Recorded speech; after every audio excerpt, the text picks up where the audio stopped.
Hi guys, welcome back to Afu Asmi Vlogs 4185. Happy Diwali to all. இன்னைக்கு ஒரு evening snacks recipe பார்க்க போகிறோம். வீடியோக்குள்ள போகிறதுக்கு முன்னாடி நம்ம Afu Asmi Vlogs 4185 சேனலை யாரெல்லாம் இன்னும் லைக் அண்ட் சப்ஸ்கிரைப் பண்ணல ஏதாவது செஞ்சு பண்ணிட்டு சேனலுக்குள்ள வந்துடுங்க. ஸோ அதுக்கு உருளைக்கிழங்கு வேக வச்சு மசிச்சு எடுத்து வச்சுக்கோங்க.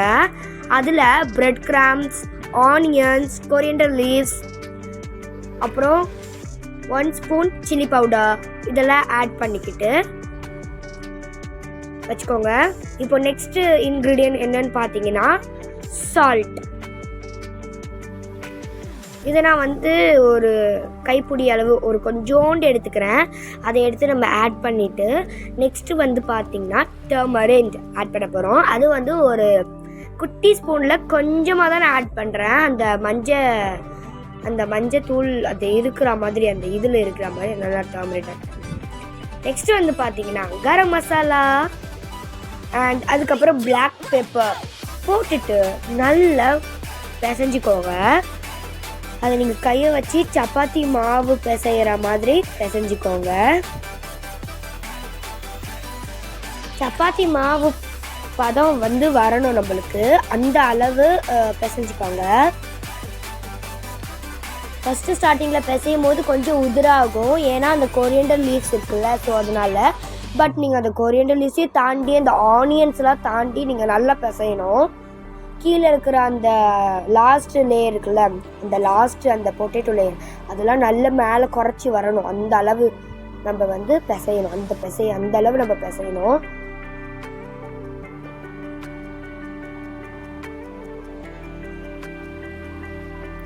நல்லா பிசைஞ்சிக்கோங்க. நம்ம சப்பாத்தி மாவு எப்படி பிசையணுமோ அந்த மாதிரி தான். இது ஒன்றும் அவ்வளோ பெரிய கிரிட்டிக்கலான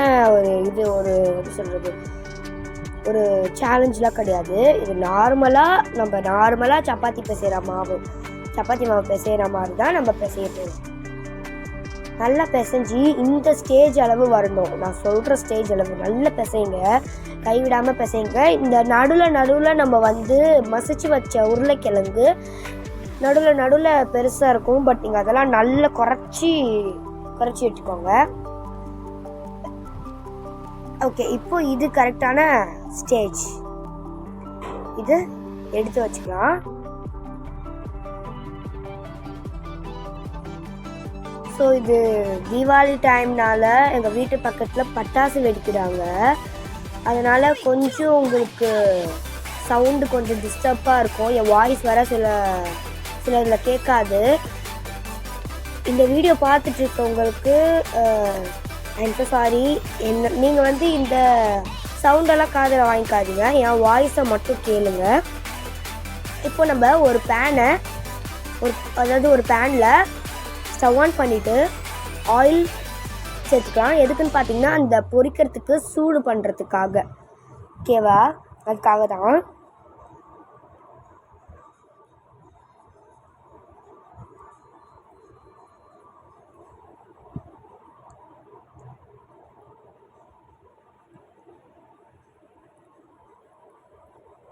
இப்போ இந்த ஆயில் நல்லா சூடாகிட்டு இருக்குது. இப்போ நம்ம நெக்ஸ்ட்டு ஸ்டேஜ் என்ன பண்ணணும் அப்படின்னு பார்த்தீங்கன்னா அந்த ஷேப்பெல்லாம் வரத்துக்காக பண்ண போகிறோம். நான் ஏன் ஃபஸ்ட்டு ஸ்டார்டிங்கில் இந்த பிசையும் போது உங்களுக்கு ஒரு கரெக்டான ஒரு ஸ்டேஜ் வரணும் அப்படின்னு சொன்னேன், அந்த சப்பாத்தி மாவு ஸ்டேஜுன்னு. அது ஏன் சொன்னேன்னு பார்த்தீங்கன்னா நம்மளுக்கு அந்த இது வரணும், உங்களுக்கு அந்த ஷேப்பு பிடிக்கிறதுக்காக வரணும். அதுக்காக இப்போ நம்ம நெக்ஸ்ட் என்ன பண்ண போகிறோன்னா கார்ன்ஃப்ளவர் மாவு நான் எடுத்து 2 ஸ்பூன் கார்ன்ஃப்ளவர் மாவு அப்புறமா வாட்டர் சேர்த்து நல்லா மிக்ஸ் பண்ணி வச்ச கார்ன்ஃப்ளவர் தண்ணி தான் இருக்குது. இது எதுக்குன்னு பார்த்தீங்கன்னா ஷேப் பிடிச்சி இதில் டிப் பண்ணி பிரெட் க்ரம்ஸில் டிப் பண்ணி நம்ம ஃப்ரை பண்ணுறதுக்காக. ஓகேவா? இது கீழே அடியில் போய் அந்த கார்ன்ஃப்ளவர் மாவெல்லாம் அந்த தண்ணியில் கட்டியாகும். ஆனால் அதெல்லாம் இல்லாமல் நம்ம நல்லா மிக்ஸ் பண்ணிக்கணும். இப்போ நம்ம நெக்ஸ்ட் என்ன எடுத்து வைக்க போகிறோன்னு பார்த்தீங்கன்னா பிரெட் கிரம்ஸ். ஏன் பிரெட் கிரம்ஸ் பார்த்தீங்கன்னா டிப் பண்ணுறதுக்கு, ஏன்னா அப்போ தான் உங்களுக்கு நல்லா கிறிஸ்பியாக ஆகும். நான் முன்னாடியே போட்டேன்ல அந்த சப்பாத்தி மாவு மாதிரி அந்த ஸ்டஃபிங்க்கு. எதுக்கு போட்டேன்னா அதுக்கு போட்டால் இன்னும் கொஞ்சம் டேஸ்ட் நல்லா கொடுக்கும். அதுக்கு கொஞ்சம் போட்டுட்டு மீதி டிப் பண்ணிவிட்டு நான் வச்சாலும் எனக்கு இன்னும் நிறைய இருக்கும் போல் பேலன்ஸு. நான் ஏன் சொல்கிறேன் அப்படின்னு பார்த்தீங்கன்னா பேலன்ஸ் இருந்தால் கூட பிரச்சனை கிடையாது. நம்ம ஏர்டைட் கண்டெய்னரில் போட்டு ஸ்டோர் பண்ணி வச்சுக்கலாம். அவ்வளோதான். ஸ்டோர் பண்ணிச்சுட்டு உங்களுக்கு எப்போ வேணுமோ நீங்கள் எடுத்துக்கலாம். இப்போ நம்ம வந்து ஷேப் பண்ண ஆரம்பிச்சிடலாம். அந்த மஞ்சள் பொடி போட்டதுனால நீங்கள் கையில் எடுத்து ஷேப் பண்ணும்போது இல்லை எதாவது பண்ணும்போது உங்களுக்கு அந்த மஞ்சள் இது வந்து வரும்.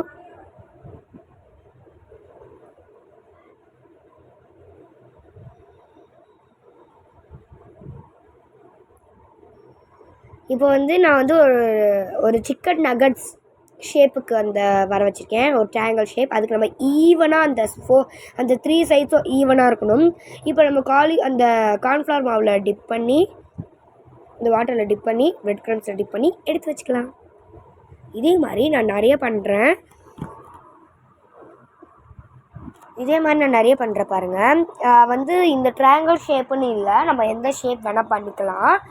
லைக் தட்டை, ரவுண்டு, ஸ்கொயரு அந்த மாதிரி கூட பண்ணிக்கலாம்.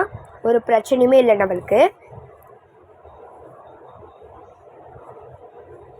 இப்போ நான் வந்து ட்ரையாங்கிள்க்கு அப்புறமா ஒரு தட்டை ஷேப்பு மாதிரி பண்ணியிருக்கேன். இது வந்து ஒரு ரைனி சீசனுக்கு ஒரு டேஸ்டியான ஒரு ரெசிபி. அங்கே மழை பேஞ்சிகிட்ருக்கோம், இங்கே நம்ம வந்து சுட சுட சாப்பாடு செஞ்சு, சுட சுட ஈவினிங் ஸ்நாக்ஸ் செஞ்சு அந்த மழையில் போய் உட்காந்து சர்வ் பண்ணி அந்த கெச்சப்பு மயோனைஸோட உட்காந்து சாப்பிட்ற அந்த எப்படி சொல்கிறது, அந்த ஸ்டைலே தனி தாங்க, ஒரு சுகமே. ஏன்னா அவ்வளோ டேஸ்ட்டாக இருக்கும். அதுவும் இல்லாமல் சில பேருக்கு வந்து அந்த மழை காலத்தில் வந்து பஜ்ஜி அப்புறம் டீயும் குடிக்கிறதுக்கு ரொம்ப பிடிக்கும்.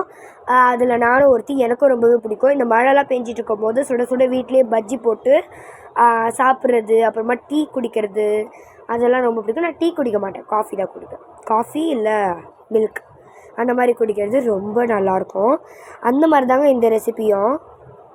இது நீங்கள் ஒரு வாட்டி ட்ரை பண்ணிங்கன்னா அடுத்த வாட்டி உங்கள் குட்டீஸே கேட்டு வாங்கி சாப்பிடுவாங்க.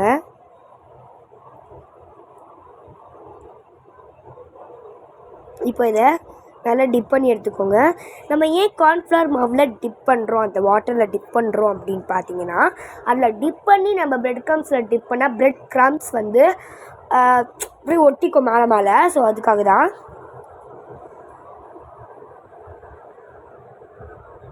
ஸோ வந்து ஃபஸ்ட்டு பேட்சுக்கு நிறைய வரும்னு நினைக்கிறேன். ஃபஸ்ட்டு பேட்சுக்கு நிறைய வந்தது, எனக்கு நிறைய தான் வந்தது.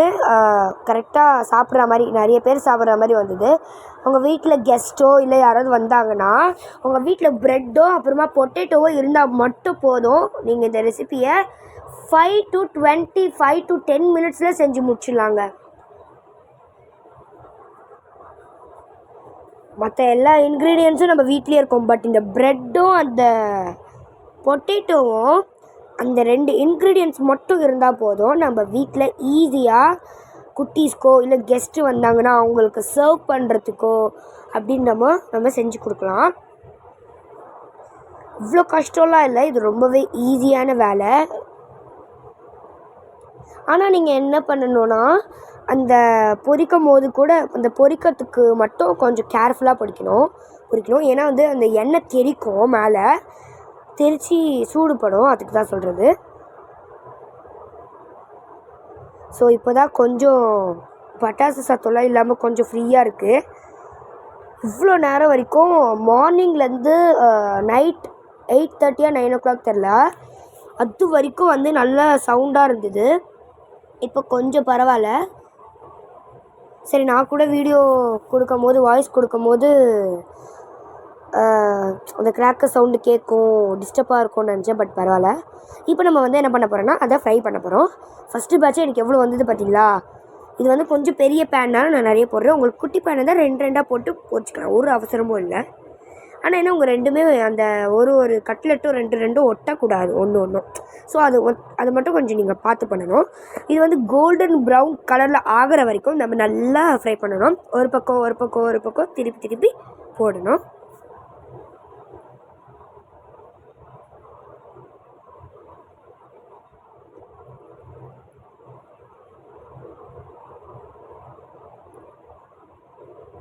பாருங்கள், கொஞ்சமாக லைட்டாக ஒரு சாண்டல் ஆர் பீச் கலரில் வந்தது.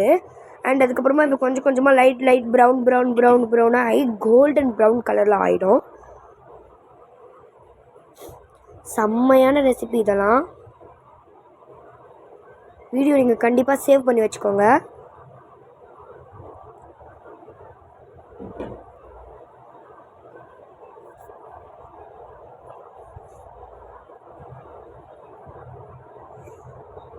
டடா, பார்த்தீங்களா எப்படி ஆயிடுச்சுன்னு? அந்த கலரே பார்த்துக்கோங்க நீங்கள். செம்மையான ஒரு எப்படி சொல்கிறது, சூப்பரான ஒரு கலரு. இது வந்து பார்த்திங்கன்னா செகண்ட் பேட்ச்சு. ஃபஸ்ட்டு பேட்ச் வந்து பார்த்திங்கன்னா அங்கே இருக்குது. இது பார்த்தீங்களா சிக்கன் ஃப்ரை மாதிரி இருக்குல்ல பார்க்கவே. எனக்கும் அப்படி தாங்க இருக்குது பார்க்கும்போது சாப்பிடணும் போல் இருந்தது. நீங்கள் பார்த்தாலே உங்களுக்கு தெரியும் அந்த ப்ரெட் க்ரம்ஸ் நம்ம அதான் டிப் பண்ணது உங்களுக்கு எவ்வளோ க்ரன்ச்சியாக இருக்குது பாருங்கள். பார்க்கும் போதே நமக்கு தெரியுது. இப்போ நம்ம அது உடைச்சாலும் இல்லை பைட் பண்ணாலும் அந்த க்ரன்ச்சி சவுண்டு கேட்கும். அது நீங்கள் சூடாக சாப்பிட்டா மட்டும்தான். ஆறி போயிடுச்சுன்னா இந்த சவுண்டெல்லாம் நீங்கள் அனுபவிக்க முடியாது, அந்த சவுண்டெல்லாம் வராது.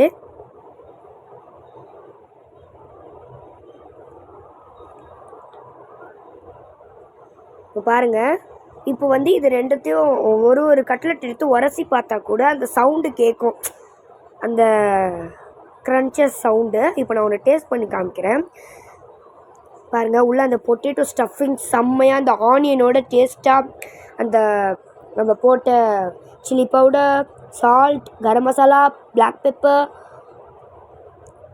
டர்மரிண்ட் எல்லாமே சேர்த்து செம்மையாக இருக்குது. நான் டேஸ்ட் பண்ணலான்னு சொல்லி டேஸ்ட் பண்ணேன். அப்படியே சுட சுட செம்மையாக இருந்ததுங்க. சூப்பரான ரெசிபி. நான் ஹோம்மேட் மைனஸ் பண்ணலை. அந்த ஷார்ட்ஸ் கூட நான் அப்லோட் பண்ணியிருக்கேன் வீடியோவில். அதை நீங்கள் பார்த்து உடனே லைக் அண்ட் சப்ஸ்கிரைப் பண்ணி கமெண்ட்டில் எப்படி இருக்குன்னு சொல்லுங்கள். அண்ட் உங்கள் ஃப்ரெண்ட்ஸ் அண்ட் ஃபேமிலிஸ்க்கு ஷேர் பண்ணுங்கள். சரி, டேஸ்ட் பண்ணலான்னு சொல்லி மைனஸில் டிப் பண்ணி சாப்பிட்லான்னு போகும்போது என் தங்கச்சி வந்து நான் டேஸ்ட் பண்ணுறேன் அப்படின்னா, சரி வா அப்படின்னு சொல்லி, சின்ன குழந்தை தானே அப்படின்னு சொல்லி கொடுத்தோம். நல்லா இருக்குன்னு ஒரு க்யூட் ரியாக்ஷன் கொடுத்தா. அதை பார்க்கும்போது ரொம்பவே ஹாப்பியாக இருந்தது. அப்புறம் நானும் எடுத்து சாப்பிட்டேன். செம்மையாக இருந்தது. இந்த ரெசிபியை நீங்களும் வீட்டில் ட்ரை பண்ணி பாருங்கள். பாய்.